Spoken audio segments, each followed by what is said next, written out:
Salut à toi fan d'apiculture, j'espère que tu vas bien. Aujourd'hui, vidéo sur la Flow Hive avec retour d'expérience de Elsa, ça va? Ça va. Donc tu fais partie du club privé en plus, c'est pour ça que je t'interviewe, parce que tu as le retour d'expérience sur la Flow Hive par rapport à ça. On entend pas mal de choses dessus, souvent du mal, et on va essayer de casser un peu les codes justement par rapport à toi, ce que tu as pu en faire, ce que tu as pu voir aussi. Et après le comportement des abeilles, un petit peu comment ça se passe, même au niveau de la récolte. Donc combien de temps ça fait que tu as cette Flow Hive du coup? Alors c'est ma 3e année. D'accord, J'étais parmi les premiers qui ont eu la ruche, d'accord. puisqu'on avait répondu à la souscription en ligne des fabricants, de ceux qui avaient créé le concept. Ouais, c'était des Australiens. Voilà, des Australiens. Mm, Et donc on a été dans les premiers à recevoir la ruche d'accord, et on a pu la tester depuis 3 ans. d'accord, ok. Et donc 3 ans, 3 années de récolte alors. 3 années de récolte, ouais. Ok. On verra sur la caméra, je ferai des petits plans parce qu'il y a un petit peu de colza autour, il y a différents types de plantes mellifères. Toi, tu arrives jusqu'à maintenant à faire combien de récoltes par an avec ce type de flow hive en fait? Alors en fait, avec la Flow Hive, ça se calcule plus tellement en nombre de récoltes parce que Ouais, c'est des récoltes plus régulières. d'accord, Avec les autres ruches que j'ai, je suis obligée de me synchroniser sur 1 ou 2 récoltes. d'accord, Notamment après le colza, j'en fais une systématiquement. Et là, sur celle-ci, on le fait plus régulièrement. Donc ça peut être, on extrait le cadre qui est plein au fur et à mesure. ouais, Donc on parle plus en kilos qu'en termes de nombre de récoltes. d'accord, ok, Suivant les années, l'année dernière c'était une année très mauvaise pour nous ici. ouais, On avait récupéré à peine 9 kilos. d'accord. L'année d'avant, on en avait récupéré presque 40. Ok, d'accord. Au fur et à mesure de la saison, de C'est toute ça, la saison. ouais, c'est ça. D'accord. Et par rapport à ça, parce que, par rapport à ce qu'on peut voir sur les réseaux sociaux ou par rapport à certaines interrogations, c'est vrai que la Flow Hive est un peu décriée, on va dire, par un certain nombre d'apiculteurs, surtout ce qui concerne le colza. Est-ce que tu as des problématiques, toi, de récolte justement sur le colza Ben avec, non, avec justement, ça? on n'en a pas puisque on est capable de surveiller au fur et à mesure et d'extraire dès que le miel Ouais, est operculé. ouais, On retire tout de suite. On n'est pas obligé d'attendre que l'ensemble de la hausse soit pleine. d'accord. Donc ça ne veut pas dire, comme on a une ruche comme ça, qu'on va plus y mettre les mains. Au contraire, il faut surveiller. Donc on ouvre Ouais, le toit, on regarde, on contrôle les ouais, cadres. ouais. Et quand les cadres sont operculés, on récolte. D'accord. Après, je vais basculer un petit peu parce que comme vous pouvez le voir, la ruche est juste là avec le système Flow Hive et on a aussi l'avantage, voilà, de pouvoir observer l'évolution en fait de la récolte, en fait, de la rentrée de miel, de nectar. Mm. Donc, ce qui est plutôt intéressant Donc aussi. là, on voit sur le cadre du côté, donc ça nous donne une indication, parce qu'en général, elles commencent par remplir le milieu. Ouais, Donc ça nous donne une indication quand elles sont arrivées déjà sur le côté ici et que exactement, c'est ouais. operculé, c'est qu'on sait que c'est déjà plein. Ouais, Et puis on a aussi sur l'arrière, d'accord. si tu pourras venir filmer, Ouais, on voit que les cadres sont pleins ou pas aussi. Donc on voit ici, moi j'ai déjà récolté il y a 10 jours ces 2 cadres-là et celui-là. d'accord. Et là, on voit en fait que le premier, celui-ci et celui-ci sont pleins. Celui-ci, on voit un peu moins qu'il est plein parce que les premiers rayons là sont pas pleins, mais quand on regarde sur le côté, on voit il est complet. D'accord, tu le vois Donc, parce que justement les alvéoles sont pleines en fait. ouais, c'est ça, les alvéoles là sont pleines de miel. Et on voit, si vous regardez bien ici de près, on voit les petites abeilles là qui circulent entre les rayons. Voilà. Donc là, c'est prêt à récolter. Ok, top. Et donc au niveau de la récolte, comment ça se passe? Parce que c'est vrai que quand le système a été mis en place par rapport au financement participatif, aux vidéos qu'on pouvait voir justement un peu de promotion, les gens mettaient entre guillemets des pots derrière les ruches, prêts entre guillemets à être consommés. On a même vu certaines vidéos où ils mettaient le pancake en dessous carrément et on pouvait manger le pancake tout de suite. C'est la réalité. Voilà, donc justement par rapport à ça, moi j'ai vu énormément de commentaires en disant c'est des conneries, c'est impossible, si on fait ça, les abeilles vont dedans, elles vont récupérer, c'est pillage, Non. c'est on englue tout le monde. Voilà, donc bah, justement, toi, vu que ça fait 3 ans que tu as ce retour d'expérience dessus, voilà, qu'est-ce que Non, tu en alors tires? il y a pas du tout de pillage.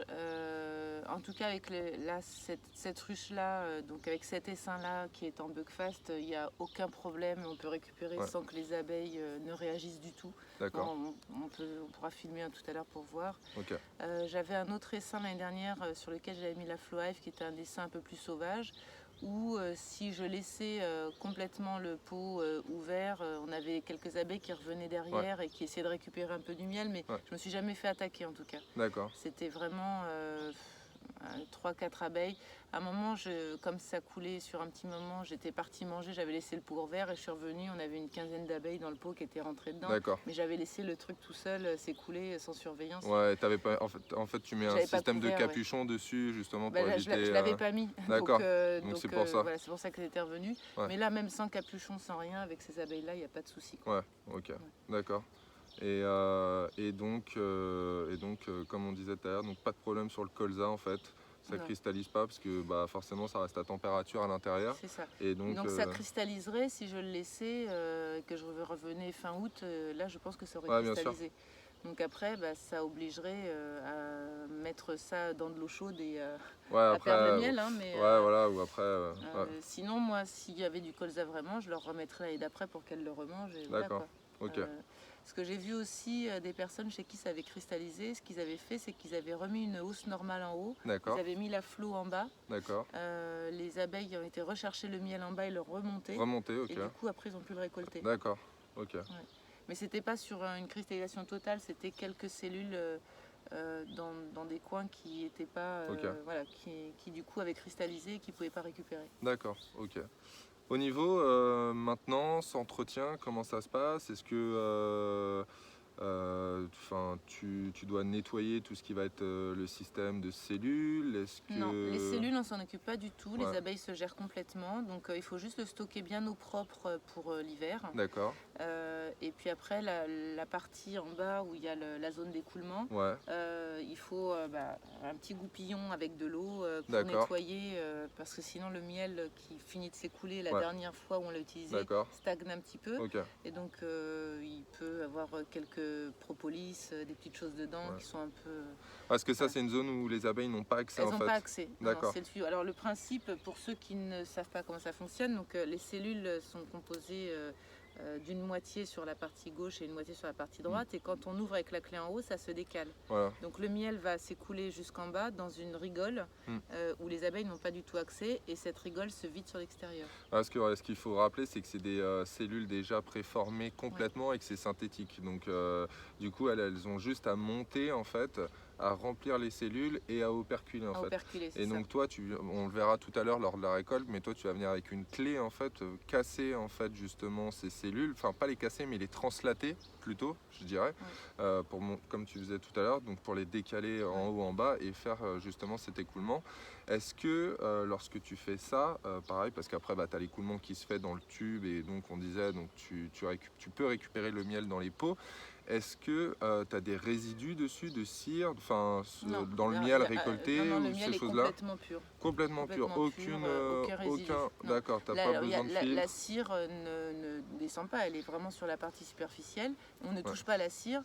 Et alors, ce qu'on peut voir après, une fois qu'on a récolté, c'est que quelques minutes après, les petites abeilles commencent à s'apercevoir qu'il n'y a plus de miel dedans. Je pense qu'en tapotant, elles doivent se dire que c'est vide. C'est vide, ouais. Donc elles regrignotent la cire et on les voit passer avec des petits bouts de cire dans la bouche. D'accord. Et donc elles repartent avec et puis là, elles re-remplissent à nouveau. Donc elles évacuent les cires voilà, c'est ça. pour pouvoir remettre à l'intérieur. C'est ça. Ok, d'accord.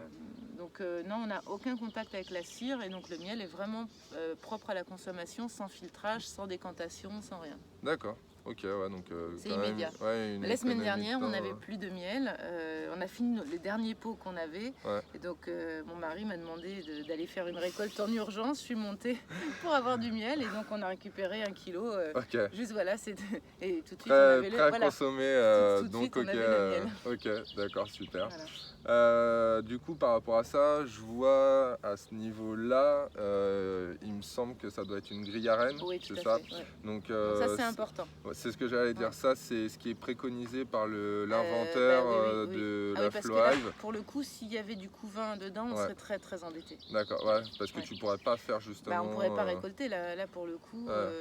Enfin, moi, je m'amuserais pas à récolter s'il y avait du couvain à Ouais, l'intérieur. bah, Ce ouais, non, serait un c'est peu clair. crade là. Ouais, c'est mieux, ouais, carrément, c'est Ouais. clair. Donc, c'est ce qui est préconisé, Ouais. c'est ce qui est expliqué, du moins, Ouais. quand tu reçois la flow. Ouais, ouais. Alors, est-ce qu'on te le fournit avec, justement, le système de grille Non, à alors rennes, ou après, est-ce non, je que... crois pas. Moi, après, j'avais acheté vraiment que la partie hausse. D'accord, Le corps de ruche, c'est une fabrication maison, hein. d'accord. C'est nous qui l'avons fabriqué à Ouais, partir de mais... planches. Ouais, quelque chose maison, mais Voilà. plutôt sympa, hein, franchement, Voilà, c'est... Ouais, on a fabriqué ça ouais, nous-mêmes. Après, il y a des corps qui s'achètent, mais comme c'est le standard, oui, ça c'est un peu un truc à savoir, c'est pas les standards de ruche d'Adam, d'Adam. c'est standard anglais, je crois, ou un truc comme ça. Type Donc, quoi, Langstroth, en fait, plutôt? oui, c'est ça. Ouais, Donc, c'est du sur un coup, modèle Langstroth. c'est difficile à trouver chez nous. Ouais. Bon, Bah après, toi, t'as fait le financement participatif en fait ouais, directement. Donc eux, ils étaient sur un modèle de ruche. Maintenant, en France, il y a un ils très font très grand, plus. il y a un très grand fabricant français, bah, le numéro un pour pas le citer, mais Qui vient de qui, racheter un autre de voilà, ses concurrents récemment. ouais, aussi entre autres, mais qui a eu bah, du coup l'autorisation de mise sur le marché en fait de cette Flow-Hive via les créateurs. Et donc je pense Avec que différents standards, hein. et donc ouais, sur un modèle d'un an, parce que je Mm, connais mm. aussi des apiculteurs professionnels du moins qui sont sur un système de Flow-Hive pour tout ce qui est justement récolte. Et donc eux ils sont en modèle, ils sont en modèle. D'Adam. Eh ben non, ils sont en modèle Langstroth, tu vois, je viens d'y Langstroth. réfléchir exactement. Et Langstroth donc, aussi. ah non, donc en effet, je pense que la Flow a principalement été adaptée Ouais. sur le modèle Langstroth. Donc Après, j'ai je pas pense que vérifié, ouais. j'ai pas vérifié non plus à avoir, mais je pense qu'il doit y avoir sinon des systèmes d'adaptation pour mettre la Flow justement sur la Dadan. Mm. Ok, d'accord. Alors une chose, moi, qui est importante aussi, à savoir si on décide d'avoir ce modèle de ruche, c'est que ça nécessite une surveillance aussi à l'intérieur, parce que comme au niveau cire, elles sont peu occupées Ouais. sur la construction Ouais. en haut, il faut être vraiment vigilant à ce qu'elles aient toujours du travail en bas, et ça demande peut-être un peu plus d'attention. Moi, c'est pas personnellement une ruche que je mettrais à 3 km de chez moi. Ouais. Il faut qu'on puisse aller regarder quand même assez régulièrement, alors c'est pas dire tous les jours, hein, mais Mm, mm. pour pouvoir éventuellement enlever des cadres et remplacer des cadres Ouais. pour leur remettre du boulot. D'accord. Donc alors comme en plus moi j'ai du coup une espèce, enfin une race d'abeilles qui est très pondeuse. Ouais, très travailleuse et très pondeuse. Ouais. C'est plutôt positif parce Ouais. que du coup ça me permet d'alimenter d'autres ruches qui sont moins fortes, Ouais. de faire des divisions plus fréquentes C'est et ce que j'allais te dire. donc de leur enlever des cadres. Là j'ai déjà enlevé 4 cadres depuis, ou 5 cadres depuis le début de la saison. Ah ouais, depuis le début de saison là. Ouais, ouais. D'accord, ok. Et du coup, ça leur manque pas, elles sont déjà pleines et c'est déjà plein. Et on est quoi aujourd'hui? Bah là, on est mi-mai là. Mi-mai. On est mi-mai, ouais. Mi-mai, et j'ai déjà ma première récolte qui est en cours. Là, on va finir aujourd'hui. Voilà, donc c'est quelque chose qu'il faut quand même être vigilant de leur fournir assez de travail. Si on les abandonne complètement, Ouais. je pense qu'elles vont vite essaimer parce qu'elles n'auront pas de travail Ouais, pour tout le monde. d'accord, ok. Et donc toi, par rapport à ça, donc t'es à peu près tous les combien de temps, toi, au niveau de ta ruche, justement, que ce soit sur le contrôle ou sur l'ouverture, pour voir si bah, faut faire de la place, est-ce qu'il y a des cellules royales, toutes ces choses-là? Alors déjà, il faut savoir qu'elles sont sous mes fenêtres. Ouais, Donc, tout je à la vois fait. par la fenêtre de ma salle de bain tous les matins. Je regarde comment elles se comportent. Ouais, parce que là, on est sur un toit terrasse, en fait, Voilà. sur un toit végétalisé, voilà, pour ceux qui voudraient voir. Donc c'est plutôt sympa en plus, donc depuis la vue de la salle de bain. Voilà, donc tous les matins je regarde, tous les après-midi aussi, et ça me permet de voir déjà un peu le comportement qu'elles ont. Et en fait, dès qu'il y a quelques jours de beau temps, Ouais. je viens voir. Ok. Vu que c'est vraiment sous les fenêtres, c'est pas un gros boulot, même si j'y passe pas des heures. D'accord. Déjà, je viens ouvrir le petit cadre sur le côté Ouais. pour regarder où ça en est. Et puis, disons que tous les mois, je viens et j'ouvre pour regarder à l'intérieur. J'y passe pas des heures parce que j'aime pas les déranger, Ouais. mais je regarde juste si c'est plein. Ça me permet de retirer un cadre et D'accord. voilà. Ok. Est-ce que c'est une ruche que tu conseillerais, ou enfin une ruche, du moins le système Flowhive, est-ce que c'est un système que tu conseillerais par exemple à des débutants ou peut-être plus à des personnes expérimentées qui voilà, voudraient un petit peu, on va dire, se décharger justement du fait d'avoir tout ce système de récolte? Voilà, est-ce que pour toi il y a un niveau particulier à Bah, avoir ou est-ce que ouais. c'est accessible vraiment à tout le monde? C'est un peu paradoxal parce que moi j'ai commencé par cette ruche-là, Ouais, c'est ça qui m'a permis de m'y mettre. ouais. Mais après je ne suis pas restée toute seule, j'ai beaucoup de voisins apiculteurs sur lesquels je me suis appuyée, j'ai beaucoup lu, j'ai été sur internet, j'ai cherché beaucoup d'infos. Mm. Tu Et m'as puis trouvé. voilà, je me suis inscrite au club aussi parce que je pense qu'il Ouais, me manque encore pas mal de choses, ok. d'avoir appris toute seule. Donc je pourrais pas dire non, un débutant ne doit pas prendre ce genre de ruche, Ouais. parce que c'est comme ça que j'ai fait. Maintenant, c'est sûr que si on démarre avec ça et que l'on pense que l'on n'aura plus à s'occuper de sa ruche parce que c'est automatique, ça ne marchera pas.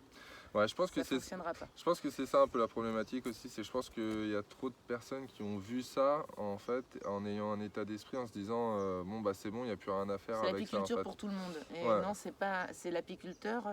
On est apiculteur ou on ne l'est pas. Et ouais, si on est apiculteur, on peut avoir ce genre de ruche. ouais, Si on pense que c'est, j'ai un magasin là et je viens récupérer mon miel ouais, derrière, et que les abeilles, c'est pas des produits, c'est des êtres vivants, il faut s'en occuper. exactement, ouais, tout à fait. Et donc, si on n'est pas prêt à le faire, il ne faut pas prendre ce genre de ruche. Ouais, et c'est ce que, enfin après c'est vrai que je vais voir, peut-être que je ferai une vidéo un jour sur ce thème-là, mais c'est vrai que il y a beaucoup de personnes qui se mettent sur l'apiculture par peut-être effet de mode, sur le fait que ah bah tiens c'est Protéger les sympa, abeilles. c'est écolo, on va protéger Mm. les abeilles, mais à côté de ça, qui soit se forment pas, ou alors qui juste regardent quelques vidéos sur internet ou achètent deux trois bouquins et vont pas plus loin en fait. Et c'est vrai que même moi en fait par rapport à ça, je reçois énormément de questions de personnes, que ce soit sur YouTube ou Facebook, qui me posent des questions par rapport à ça. Et c'est vrai qu'il y a certaines questions, c'est vraiment des questions basiques en fait.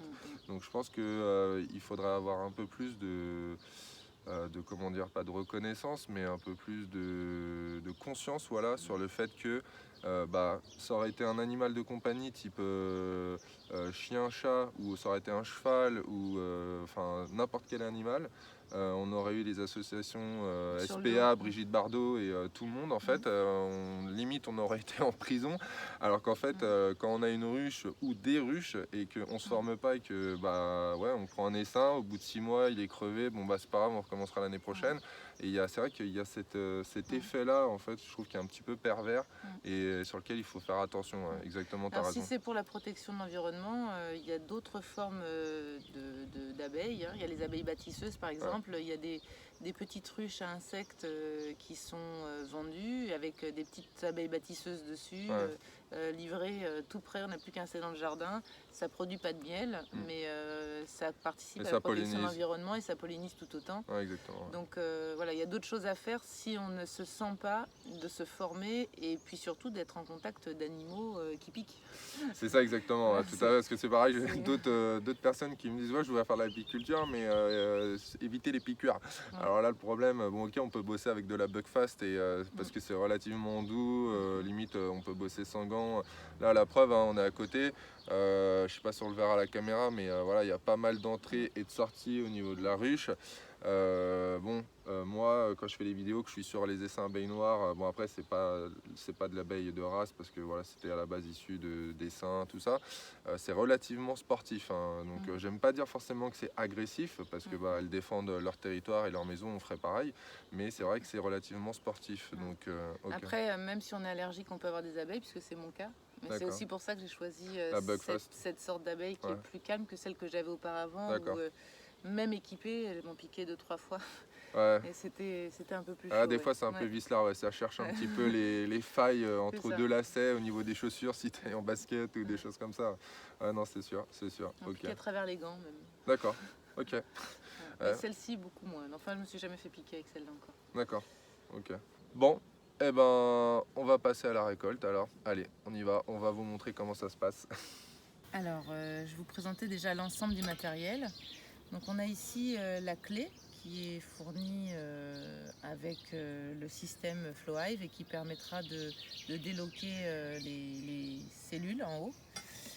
On a après des petits tuyaux qui vont se brancher sur le bas de la ruche ici. Ok, Et qui va permettre de faire écouler directement du tuyau dans les pots directement. D'accord, donc tu enlèves le capuchon de sécurité justement pour pouvoir mettre ça. Ok. Et puis ici en haut, donc là je vais devoir retirer le toit parce qu'il vient se fixer dessus.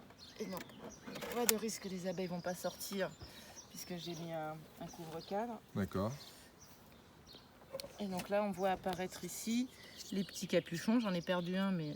D'accord. Voilà, donc les petits capuchons. Donc l'idée c'est de choisir celui qu'on veut récolter. Par exemple si on récolte celui du milieu, on enlève le petit capuchon. Ok. Voilà. Ici on va enlever donc le petit capuchon du bas. Et là je vais prendre le petit goupillon pour nettoyer. Comme là ça fait un petit moment que j'ai pas nettoyé dedans. Voilà. Je vais nettoyer ce qui... S'il y aurait de la cire, de la propolis, des choses comme ça. Des petites choses qui après sinon on n'a pas le miel aussi propre qu'on le voudrait. Ouais, aussi propre. Mais c'est pas du tout gênant. Hein. C'est pas de la saleté, c'est du miel qui a fermenté depuis l'année dernière. Ouais, d'accord. Voilà. Okay. Voilà. Donc ça, tu le fais avec de l'eau chaude et puis oui, voilà. Même de l'eau, même pas chaude. D'accord. Juste, voilà, c'est juste pour permettre de... Voilà, donc ensuite on branche le petit tuyau. Là on voit les petites pattes des abeilles qui nous regardent à travers les petits trous. En effet, il y a une petite interstice. Donc là, elles se demandent ce qui se passe. Donc je branche le tuyau. Donc il y a un petit cran qui vient se brancher dans le petit trou qu'on a vu, dans le petit interstice. Après, avec la clé ici, je vais tourner. Donc il faut y aller franco. Hein. C'est comme il y a de la cire en bas et que c'est bloqué avec la propolis. Elle propolise bien, voilà. Voilà. Et là, il faut vite que je récupère un pot, j'ai oublié. Merci.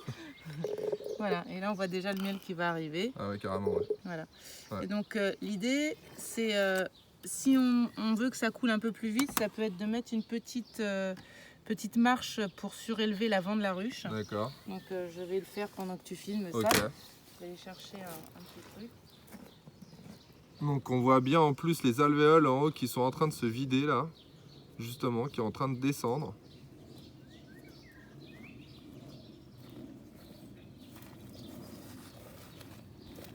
Donc on a le miel là, on voit qu'il arrive. Et donc le miel, en effet.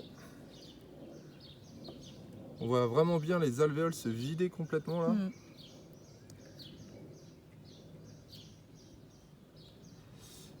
Et en effet, le miel qui coule.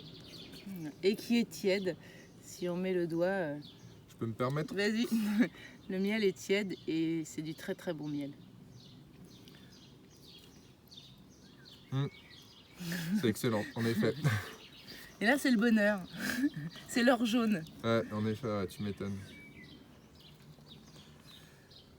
Et là, avec un cadre comme ça, là, tu arrives à tirer combien juste avec un cadre quand tu le translates? Je dirais un kilo, un kilo et demi, je sais pas en fait.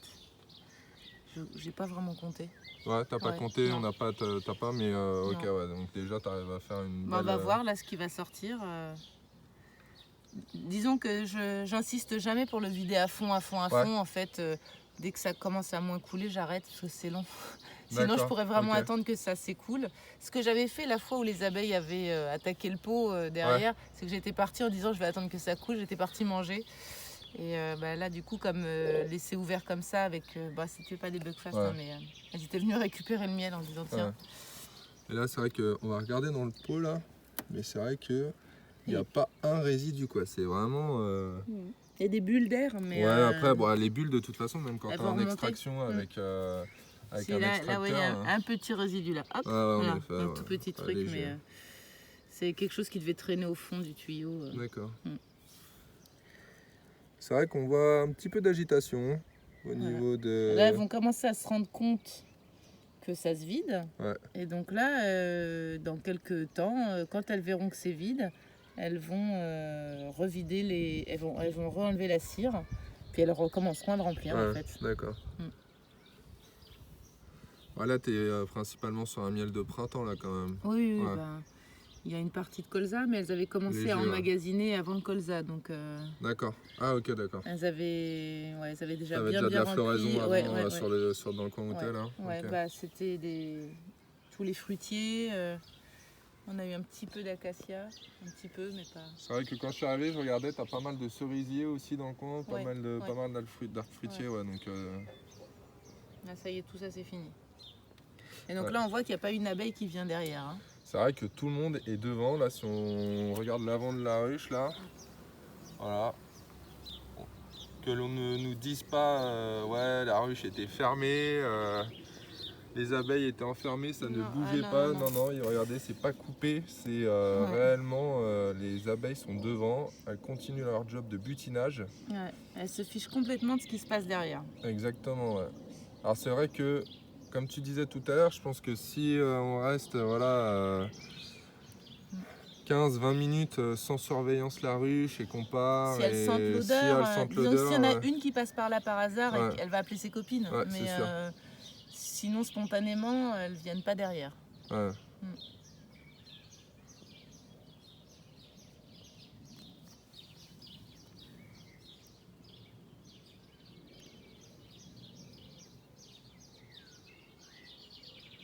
Et donc avec tout le système de clés donc au-dessus, justement pour...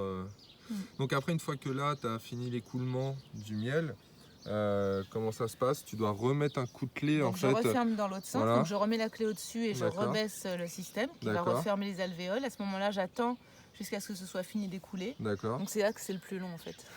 C'est d'attendre parce que ça continue de goûter un peu. Justement, et si on laisse, sinon justement après ça remplit le tuyau du bas. D'accord. Et là c'est pas très bon parce que si c'est du miel de colza, il peut cristalliser là et là c'est pas top. Bon après on peut le vider au goupillon mais... Ouais, mais un peu compliqué. Et puis on en perd un peu si on laisse, donc il faut attendre vraiment jusqu'à ce que ce soit fini d'écouler.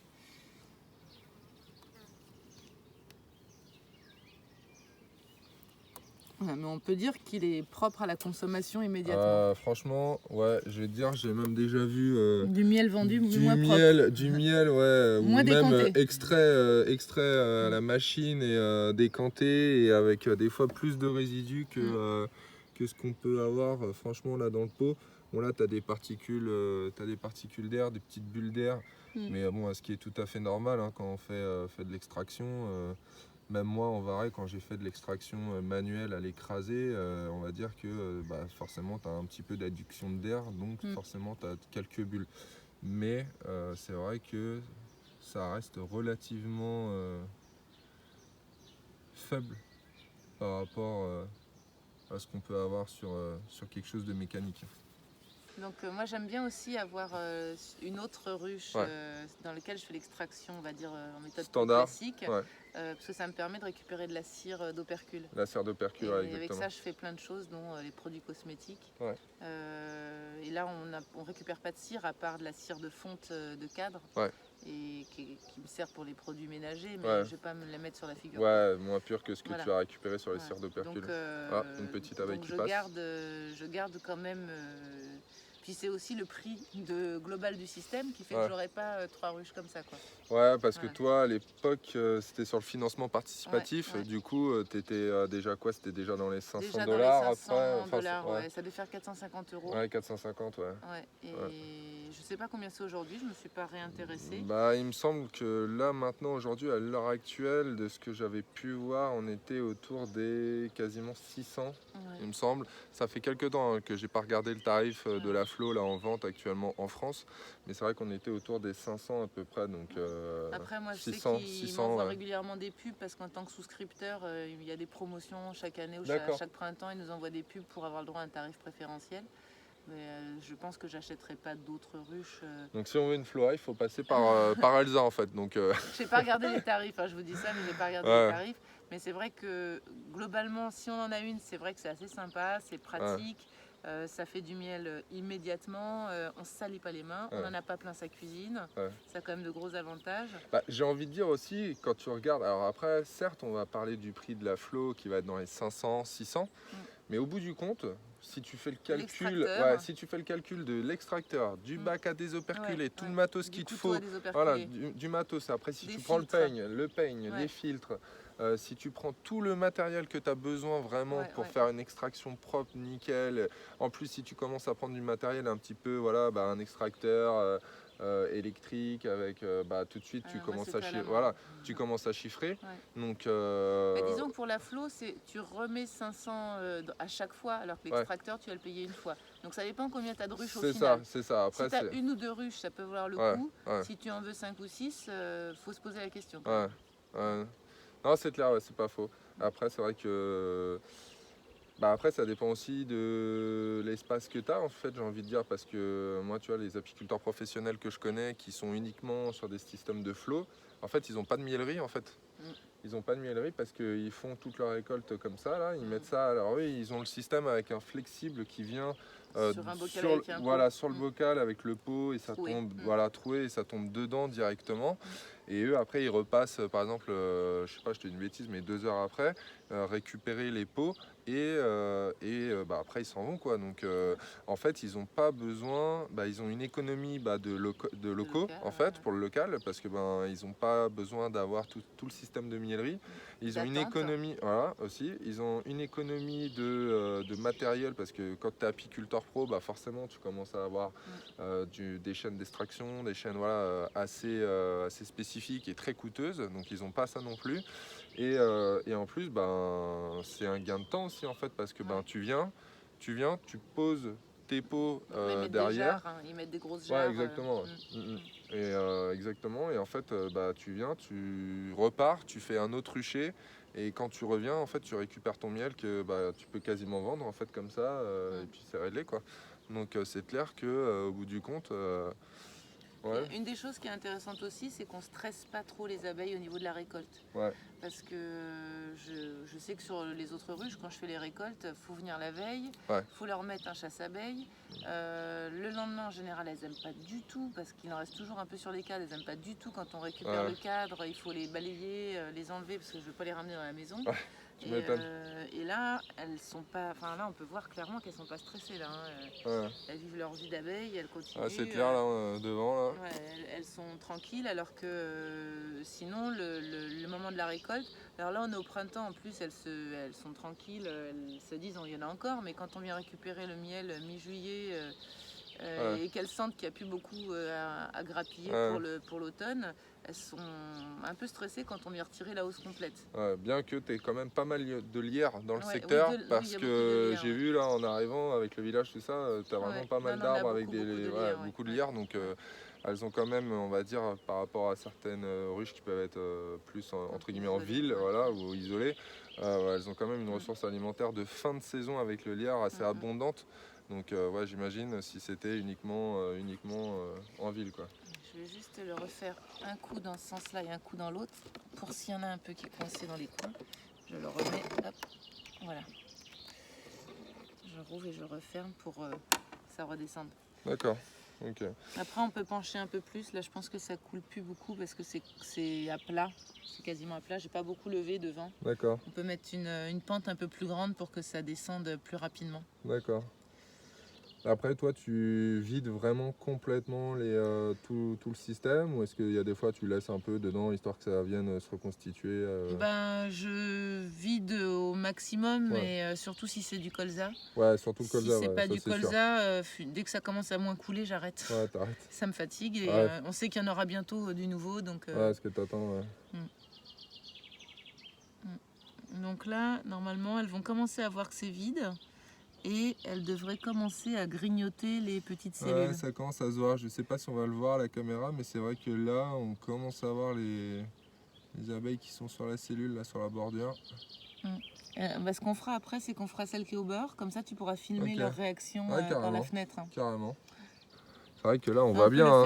Là, on voit bien, tu as celui-là qui est complètement plein, celui-là qui est pareil, rempli. En plus, c'est un de bordure. La dernière fois, j'avais fait ces deux-là et celui-là. D'accord. Donc là, on est en train de faire celui-là. Il me reste ces deux-là et celui-là à récupérer. Donc là, on va faire celui-là. Comme ça, on peut le faire en même temps, d'ailleurs. Pas de souci. Et comme ça, tu vas pouvoir voir à travers la fenêtre leur réaction. Ok. Celui-là est plus propolisé. Donc je vais y aller doucement. Voilà. T'as pas eu de casse, de choses des fois, non? Non, la première année, j'hésitais vraiment. Je me disais, c'est pas possible, il faut faire aussi fort, je vais péter un truc et tout ça. Et en fait, non, il faut y aller franco, quoi. Donc voilà, et là, le miel commence déjà à descendre.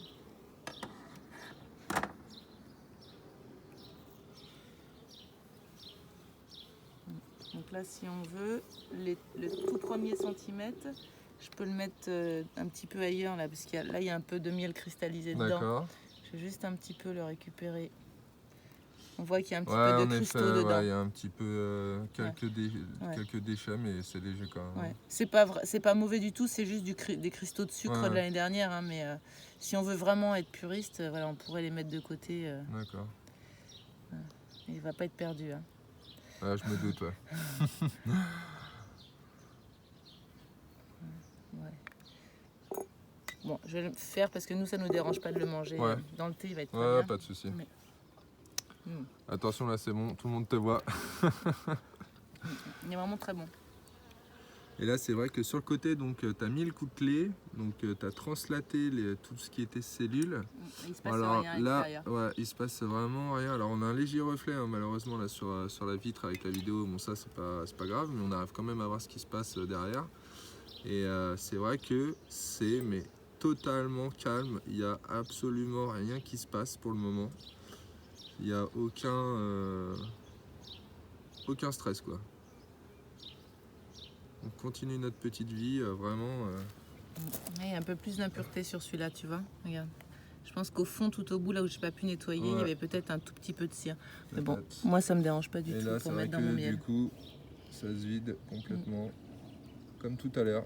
Alors que là, on compare avec celui d'à côté, là, par exemple, qui est totalement rempli, là. Voilà, celui-là. Celui-là, c'est vidé. Et là, on commence à remplir.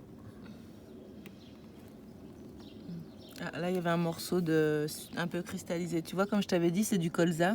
Enfin, il y a un petit bout de colza. Je pense qu'il y a un petit bout qui vient de passer. Mais c'est pas...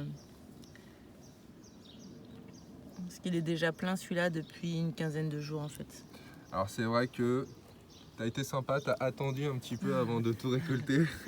Il faut dire la vérité, parce que quand je t'ai eu un petit peu au téléphone, on en a parlé. Et c'est vrai que... Regarde, tu vois là, il y a un cristal de colza qui passe là. Tu vois, il est un peu cristallisé là. Ouais. Donc bon, il fallait pas attendre tellement plus longtemps sur celui-là. Et on va le voir, il va sortir un petit bout un peu plus... Voilà. Tu vois, il commençait vraiment à... Tu vois, regarde. Il est là au bord, hop, il hésite, voilà. Donc là, il fallait pas attendre beaucoup plus longtemps pour celui-là. C'est pour ça qu'il y a un petit peu plus de choses dedans, je pense, c'est qu'il est commencé un tout petit peu à prendre. Bon, c'est pas dramatique, hein, mais... Non, c'est vrai que là, sur la consommation perso, et en plus, c'est vrai que comme je te disais avant, t'as attendu encore une semaine un petit peu plus par rapport au fait qu'on je voulais récupérer samedi dernier, mais on n'est pas... Voilà. Ça, c'est des choses que... Mais qu'on soit en extraction classique ou comme ça, il faut... Sur le colza, il faut être vigilant. Ouais, c'est ça, exactement. Donc ça changera rien du tout. Là, on est encore avec les abeilles. Alors ce qui est marrant, regarde, tu vois, sur la nature du miel qui a été récolté au milieu de ruche, donc la couleur du miel avec le côté, là il y a plus du colza, puisqu'ils l'ont rentré en dernier, donc le colza nous est arrivé il y a 3 semaines, et ils ont commencé à remplir celui-là plus tard, non plus que 3 semaines, un mois, et celui-là ils l'avaient rempli plus tôt, et il est beaucoup plus orange. Ouais, c'est vrai. Tu vois la différence sur la même ruche en fait. Alors ça, quand on fait l'extraction à l'extracteur, on le voit pas, parce que tout arrive mélangé en bas. Sauf quand tu coupes, des fois, si tu coupes tout, tu peux voir un petit peu au niveau de la couleur ou un peu à l'odeur. Là, on a carrément des pots différents, quoi. Et là, c'est vrai que tu fais quasiment ton miel monofloral directement à la sortie de la ruche. Celui-là était avant le colza et celui-là est après le colza. Après, c'est vrai que si tu arrives à bien suivre les floraisons, je pense que tu as la possibilité avec ce système-là aussi de faire tout ce qui est miel monofloral, que ce soit acacia, printemps ou après, ici, après on a châtaignier effectivement des fois. Pas assez d'arbres d'une même espèce pour pouvoir se dire ce qu'on fait. On aurait des gros acacias juste à côté, je pourrais dire oui, elles vont sur l'acacia. Là, il y a un acacia, après c'est...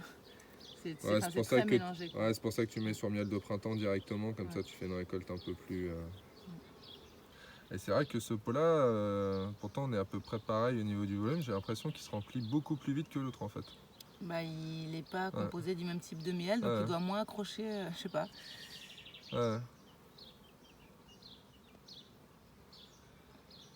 Ça dépend, je te dis, c'est pour ça que je peux pas te dire combien ça fait sur un rayon. Ça dépend. J'attends que ce soit vide. Et c'est vrai que tu vois, depuis tout à l'heure, on est derrière là. Je vais refaire un coup de clé pour voir, mais... On sait jamais, des fois ça aide à repartir quand c'est bloqué quelque Ouais, part. comme tout à l'heure. Ouais. Ouais. Voilà. S'il en reste, ça va recouler un peu. C'est vrai que depuis tout à l'heure on est là et franchement. Donc sur celui-là par exemple, si jamais c'était pour offrir ou je sais pas quoi et que ça m'embêtait, je peux très bien passer dans un filtre. Ouais, après. Voilà, si jamais vraiment, mais nous franchement, vu que c'est juste Alors du sucre t'aurais cristallisé. fait quoi? Tu l'aurais filtré Bah après là, récolte ou directement là t'as des petits filtres? Là, j'ai pas de petits filtres, mais D'accord. sinon là je le verse dans une espèce Ouais, de cône là. dans les En filtres tissu, récolte. voilà, c'est ça. Mais là je le fais pas pour nous, franchement vu que c'est que du sucre cristallisé, ça me dérange pas. Quoi. Ouais, bien sûr. Et puis dans quelques temps, de toute façon, il sera complètement cristallisé, donc Et puis il sera totalement mangé. blanc et mangé, ouais. Donc dès qu'elle voit que c'est vide, en fait, elle se remet au boulot. Sur celui-là aussi, on voit là, t'as quelques. Ouais, j'ai une abeille dedans là. T'as une abeille dedans aussi là. Et là aussi. Ouais. En train de travailler.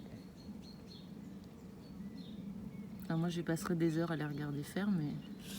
C'est ça qui est sympa après quand tu arrives sur des ruchettes, des ruches ou ruchettes vitrées et que voilà, On peut les regarder, ouais. t'as la possibilité d'être à côté comme ça. En plus là, bah voilà, vous le voyez, hein, on est en train de récolter carrément. C'est une mise en pot même, je dirais. C'est même plus une récolte. Non, c'est ça, c'est la mise en pot C'est direct. la mise en pot. Ça finit sur la table. Hein. Voilà, c'est ça. Ça finit sur la tartine et dans le thé. Non mais ouais, ok, d'accord.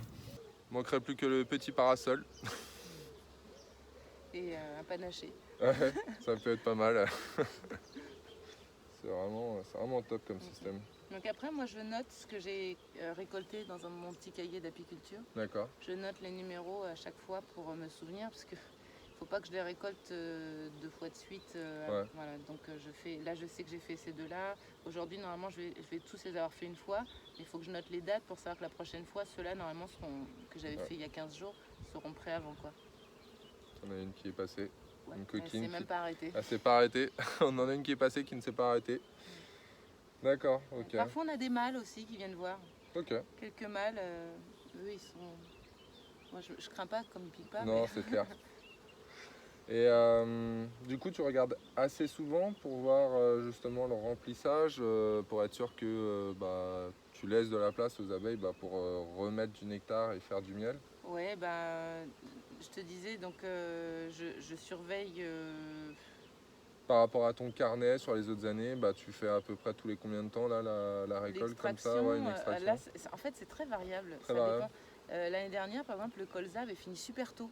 Ouais. Super tôt, on n'avait plus rien. Et ensuite, c'est pour ça qu'on a fait que 9 kilos. La ruche avait démarré un peu tard. Mais je crois qu'il y avait eu aussi pas mal d'intempéries, il me semble. Nous, ça avait cassé les fleurs. Nous, en fait, on avait.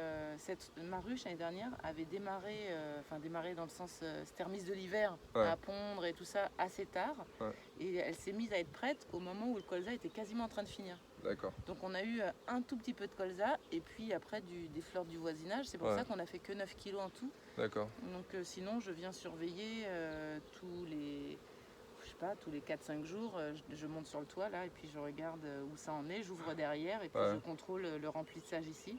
Ouais. Et en fonction de ce que je vois là, si je vois qu'il y en a un qui est plein, j'ouvre. Donc là je m'équipe quand même un peu, hein, même si elles sont pas sauvages, je m'équipe un peu. J'en fume pas parce que je veux pas que le miel sente la fumée, forcément, exactement. Mais avec elle il n'y a pas trop besoin, donc j'ouvre et je sors le cadre simplement pour regarder si c'est operculé ou pas, parce que c'est pas parce que c'est plein que c'est operculé. Donc je vérifie et s'il y a les 3/4 à peu près operculés, à ce moment là je le récolte. Et donc après toi là tu sors l'élément. Est-ce que comment ça se passe niveau propolis, ou est-ce que c'est assez facile de... C'est très facile. Là, on voit qu'ils sont propolisés ici, entre les cadres. Tout à fait, on l'a vu tout à l'heure sur la ça les colle pas vraiment les uns avec les autres. Hein, simplement avec mon lève-cadre, je viens le crocheter et je le soulève, il n'y a aucun problème. Ok, donc tu enlèves une ligne droite en fait, donc après là ça laisse accès aux abeilles. Oui, alors là du coup, ça fait un trou quand Donc ce que je fais, c'est que je remets la porte quand je fais ça. Ouais. Je mets la porte pour pas qu'elle se retrouve toute dehors. Mais de toute façon, c'est ouvert par le toit. Si je soulève ici, je suis dans la ruche. Ouais, bien sûr. Donc quand j'enlève le lève-cadre ici, je regarde un cadre par un cadre et je les remets dans leur emplacement. D'accord. Ils Donc, viennent pile poil se mettre bord à bord pour compléter ouais. l'espace. donc ça, tu as récupéré ça quoi sur un élément Langstroth en fait? Ou c'est quelque chose que tu as fait maison Non, justement celui-là, pour... je l'ai récupéré, je sais même pas où. D'accord. Mais je crois qu'il n'est pas de la bonne taille, il dépasse. Léger, ouais. Ouais. Mais en fait, il n'y a rien qui est bon. Ouais. La grille, c'est une d'Adam. Une d'Adam, ouais. Le corps, c'est nous qui l'avons fait. La hausse, Ok. c'était acheté. Donc, normalement, la hausse et le corps vont ensemble. D'accord. Et après, le reste des éléments, c'est des éléments qui viennent de d'Adam. D'accord. Ok. Comment ça se passe? Est-ce que tu as, par rapport à ça, est-ce que tu as déjà eu... Alors tout à l'heure, tu me disais que bah, voilà, tu y allais assez franco pour l'ouverture, pour justement pouvoir faire couler le miel. Avec la clé. Ouais. Voilà, avec la clé. Si tu as une casse, si tu as quelque chose, là à l'heure actuelle, parce que toi tu as fait le financement participatif, Ouais. est-ce que tu avais des garanties ou des choses? Est-ce que même plus Non, tard, si tu as une casse ou quelque chose, est-ce que... Il y a le service après-vente. Alors moi je sais que la première année, donc là c'est la 3e année où j'exploite, mais c'est la D'accord. 4e année où je l'ai. La première année, les abeilles ne voulaient pas monter dedans. D'accord, J'ai eu beaucoup de mal à les faire monter. ok. Et ils avaient été vraiment très réactifs au niveau de l'équipe australienne là, Ouais, par mail. Ils m'ont donné plein de conseils pour réussir à les faire monter. Ça a été long et ouais, je me disais mince, ça marchera jamais ce truc. J'étais Ouais. très désespérée. ouais. Et en fait, je pense que le fait que ça sente pas du tout Ouais. la cire, le miel, Ouais. et ça faisait qu'elle montait pas. Ce que j'allais dire, le fait que ça soit Ça neuf, sentait le du coup... plastique. Ouais, Donc en fait, ce qu'ils m'ont conseillé de faire, c'était de faire fondre de la propolis dans de l'eau, de pulvériser ça dans le fond de tous Ouais. les alvéoles, ok. de faire fondre de la cire et de badigeonner à la cire tous les cadres. D'accord. Donc, Les cadres quoi, sur la tête des tous cadres les- ou tous les- toutes toutes les les tranches, faces, ouais, toutes toutes les les tranches, de façon à donc faire fondre de la cire avec Ok. une espèce de pinceau en silicone. J'ai badigeonné petit largement, peu, voilà, ça pénétrait un peu sur les alvéoles. Et puis au bout d'un moment, comme c'était bien plein en bas, elles ont commencé à monter, mais ça a pris... du coup, j'avais pas eu beaucoup. Pour ça, je Sur parle la même première pas, voilà. saison, ouais. Sur la première saison, j'ai quasiment pas eu de récolte. Elles ont Ouais. juste commencé à investir le lieu et Ok. à explorer un peu et à accepter de se promener dessus. Mais au début, D'accord. elles voulaient même pas monter, quoi. Ok. Et la 2e année, je l'ai mis et là, du coup, elles sont montées direct. Ouais, et puis bah, là on le voit, de Ouais. toute façon, il y a la petite vitre là.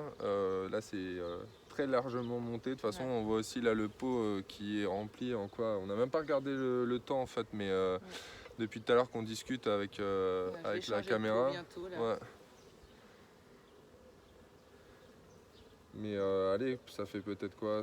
Moins de 10 minutes, 5 minutes peut-être là, et t'as eu le pot complètement rempli là, entre 5 et 10 minutes. Je vais attendre encore un tout petit peu, il y a de la place. Ouais, encore un peu. Encore un peu et après on va passer au pot suivant. D'accord, ok. Et toi, t'es la seule autour de toi à avoir ce système-là, ou Ouais. est-ce que Je t'as connais personne d'autres d'autre qui en personnes? a, non. Ouais, tu connais Non. personne d'autre, ok. Non. Moi, comme je vous ai dit un peu en début, dans la vidéo, et puis un peu en début, moi je connais des apiculteurs pros qui ont ça là, justement sur toute leur ruche. Ils n'ont pas souhaité être interviewés par rapport à ça parce que forcément c'est un système qui a été beaucoup décrié, même encore à l'heure actuelle, hein, quand tu regardes C'est sur vrai les que moi, réseaux j'ai sociaux. souvent des critiques de gens qui me disent ah c'est pas bien, j'ai entendu c'est de la merde. Ouais, voilà. Mais sur quelle base c'est tu as dit ça, ça en fait? Est-ce que tu l'as déjà utilisé? Est-ce que tu l'as acheté? Est-ce que tu as un retour d'expérience dessus?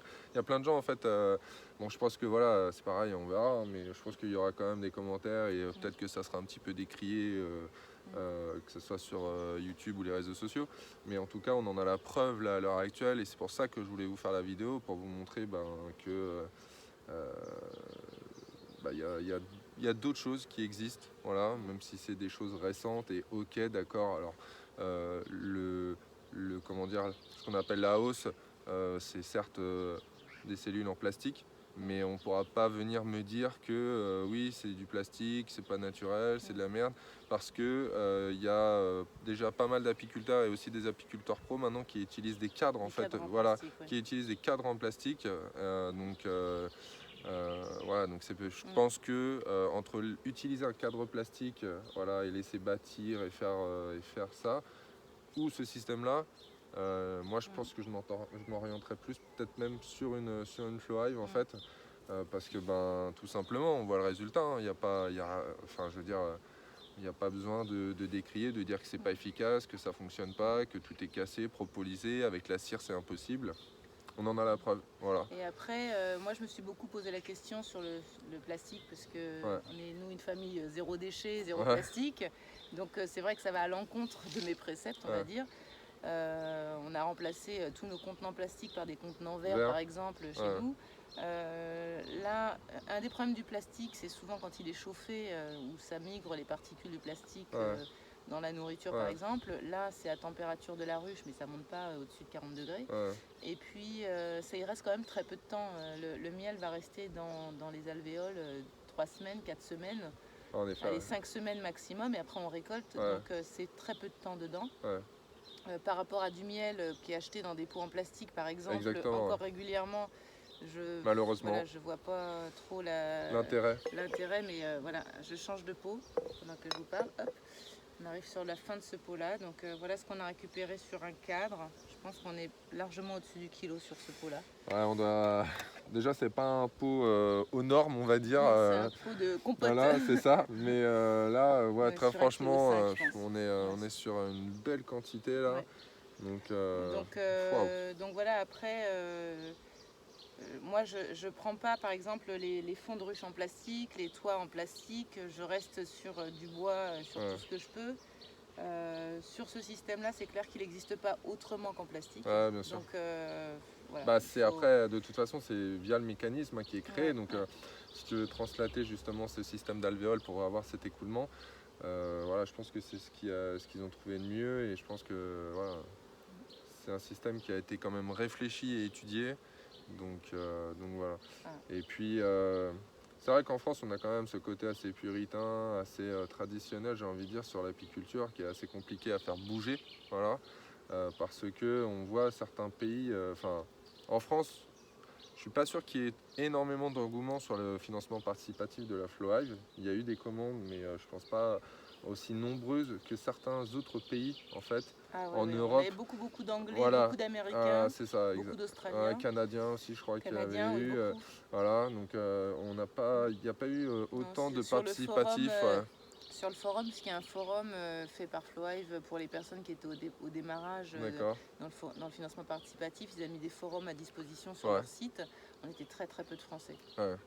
C'était un peu une des difficultés que j'avais moi, c'était pour trouver des gens avec qui parler Ouais. et échanger en France. Sur les sites de discussion en ligne autres que Flowhive, je me faisais jeter à chaque fois par des gens qui me comprenaient pas trop et qui n'avaient surtout pas d'aide à m'apporter puisque pour eux ça ne fonctionnerait pas. La seule aide qui t'apportait peut-être c'était la critique. Ouais, c'est que ça, si c'est constructif, c'est pas Voilà. gênant, mais Ouais, ça l'est rarement malheureusement, j'ai envie de dire. et là en l'occurrence maintenant je connais personne d'autre qui a ce système. Ouais. Comme je disais, je ne conseille pas spécialement, mais si des gens veulent investir là-dedans, ils peuvent savoir que ça marche, que moi j'en suis très contente et que ça simplifie quand même beaucoup de choses.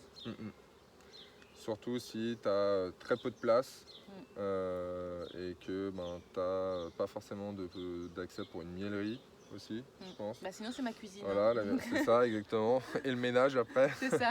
Voilà. Pour ceux qui ont déjà extrait du miel, voilà. du miel, du sel au plafond. Donc ça, et ensuite je pense que c'est un système aussi qui peut être plutôt sympa pour tout ce qui est ruche urbaine en fait. Oui, et en puis ville. aussi il y a un côté pédagogique. Quand j'extrais le miel, je viens avec mes ados, là, il y en a une qui était par la fenêtre tout à l'heure, ou avec ma fille. D'accord. Ils s'assoient là, on regarde, je leur montre les abeilles. C'est très intéressant de pouvoir aussi voir comment ça fonctionne de l'intérieur. Voilà. Moi j'aime bien pouvoir faire participer toute la famille autour de la ruche. C'est un côté relaxant de toute façon la ruche. Enfin, Ouais. moi je sais que voilà, quand je suis rucher, bon, mis à part quand je vous fais des vidéos, parce que faut installer, voilà, on fait la vidéo, explique, enfin bon, voilà. Mais c'est vrai que quand t'es, enfin voilà, moi c'est pareil, je sais que j'aime bien rester au niveau des ruches et c'est vrai que c'est un côté où tu regardes travailler, tu vois ce va-et-vient et c'est quand même assez relaxant. Donc là, je ferme le premier qu'on a extrait D'accord, parce qu'on arrive un peu sur la fin. Donc pour éviter que ça continue de couler, je referme et on va attendre tranquillement que le tuyau se c'est vide. vide. Mais je ferme en haut pour être sûr que ça continue pas de couler, quoi. D'accord, Donc là, comme j'ai remis les alvéoles dans leur place, les abeilles vont commencer à rentrer dedans maintenant, d'accord. puisqu'elles vont avoir accès de Accès nouveau à l'alvéole. aux cellules. Elles ont enlevé la cire déjà petit à petit et elles vont Ouais. pouvoir commencer à mettre leur tête dedans. C'est ça, ok. Et donc là, on les voit sur le côté qui grignotent les alvéoles. Alors, ce qu'on m'avait expliqué, c'est qu'en fait, elles tapotaient avec leurs antennes Ouais. dessus et qu'elles se rendent compte que c'est C'est vide. vide en fait. Et donc, elles réouvrent les cellules. Exactement, ouais. Et là, tout à l'heure, tu parlais donc du forum Flowhive. À l'heure actuelle, est-ce qu'il est encore actif? S'il y a des gens voilà, qui souhaitent maintenant acheter Flowhive Alors, via il est cette actif, vidéo moi j'y vais ou- plus. Ouais, Mais oui, il est actif, il y a des gens qui échangent. d'accord. Il y a toute une communauté. Française du coup? Alors française, Ou pas hyper francophone? active, francophone, peut-être des gens du Canada. Ouais, Mais sinon, c'est beaucoup en anglais quand même. d'accord, ok. Ouais. Ok, Mais en tant que support, tu me posais la question, ouais, le support Flowhive est très réactif. d'accord. Ils sont très agréables et il y a toutes les pièces détachées qui se revendent. D'accord. Voilà, si on a un souci, ils sont présents. Donc là, à l'heure actuelle, voilà, quelqu'un qui souhaite acheter par exemple Flowhive et qui ne souhaite pas forcément acheter en France ouais, directement chez chez le le fabricant, revendeur ouais. français, ils peuvent passer directement avec Flowhive en Voilà, fait. à vérifier le coût des frais de port Ouais. si ça monte pas le prix plus cher. Ouais, bien sûr, ouais, c'est sûr, parce que Mais, c'est forcément ouais. assez loin. Euh, Mais Expédition internationale, ça peut coûter un peu cher parce que ça vient d'Australie. ouais, tout à fait, tout à fait. Et tranquille. Ouais, c'est clair. Franchement, Et bon, alors les gens peuvent ne pas me croire, hein, mais comme je suis allergique, si c'était pas tranquille, je serais Ah pas là oui. sans ma tenue. ah oui, c'est vrai qu'on a oublié de vous dire en fait. C'est vrai qu'en plus tu es allergique aux Piqûres piqûres d'abeilles. d'abeilles, voilà. Et Ouais. quand on voit un petit peu la ruche et voilà, comme ça on voit les deux. On te voit et on voit les abeilles Ouais. devant. Hein, on va pas dire encore c'est un fake, c'est du C'est montage du et tout montage, ça. ouais. J'ai assez de vous en vidéo pour Ouais, m'incruster. c'est ça, exactement. Je suis une machine en montage, hein, comme vous Ouais. pouvez le voir. Non, mais donc ouais, en fait, c'est vrai que tu es allergique et donc Si elles étaient hargneuses ou quoi que ce soit, comme j'ai pu lire sur ouais, certains c'est réseaux vrai que ça les rendait sociaux, agressifs ou tout ça. je ne serai pas là derrière ma ruche. Au moment de l'extraction, j'enverrai mon mari. En effet. Je suis pas sûr que ton mari soit content, mais Non, mais il n'est pas allergique. voilà, on va dire ça. Ouais, non, c'est sûr. Je pense que ça va être une des dernières questions. Comment ça se passe avant de, entre guillemets, mettre en hivernage la hausse Flowhive? Est-ce que, une fois que tu as fait tes récoltes, tu l'enlèves, tu la mets à côté et tu la laisses allécher comme tu pourrais faire sur une récolte standard avec des hausses? Ou est-ce que tu dois passer un nettoyage, tu dois Non, gratter? je la mets à l'intérieur de ma maison, sur la D'accord, table, très penchée. ok, J'ouvre tous les tuyaux et j'ouvre tous les trucs et je récupère tout ce qui reste dedans. d'accord, Je le vide vraiment, je laisse toute la nuit se vider vraiment au goutte ok. à goutte. Donc Et, tu ouvres tout, j'ouvre toutes les, voilà, t'ouvres tout ce qu'il y a en haut là, voilà, toutes et les tu trappes laisses en haut, tout. je laisse tous les tuyaux avec des pots en dessous. Ok, Je laisse s'égoutter toute la nuit, je nettoie au goupillon les trucs et je les d'accord, mets dans le garage. d'accord, ok. Voilà. Et donc à tout ce qui est peut-être potentiellement cire encore sur les alvéoles, Ça des reste. choses comme ça reste. Ça reste et l'hiver prochain, l'hiver prochain quand je leur mets au printemps, elles viennent et elles font le ménage, elles mangent le miel qui reste s'il en Ouais. reste. Ça leur fait un démarrage. D'accord, ok. T'as jamais eu. Bon, alors après, c'est vrai que sur les cires d'opercule, c'est moins parce que c'est. Moi, je parlerais peut-être plus par rapport à la Faustagne. C'est vrai que ça se met dans les alvéoles et ça traverse les alvéoles. Donc, Voilà, t'as sur du peut-être plastique, pas. Voilà, elles ont un peu un, plus de déjà sur le mal. plastique, ça pourra pas. Et Ouais. deux. Et puis normalement, et il est deux, fermé même. quoi. D'accord, donc toi, tu le Je fermes en laisse, fait, tu le laisses pas je mets en. D'accord, le toit et, ouais, et je mets dans le garage fermé. ouais, ok.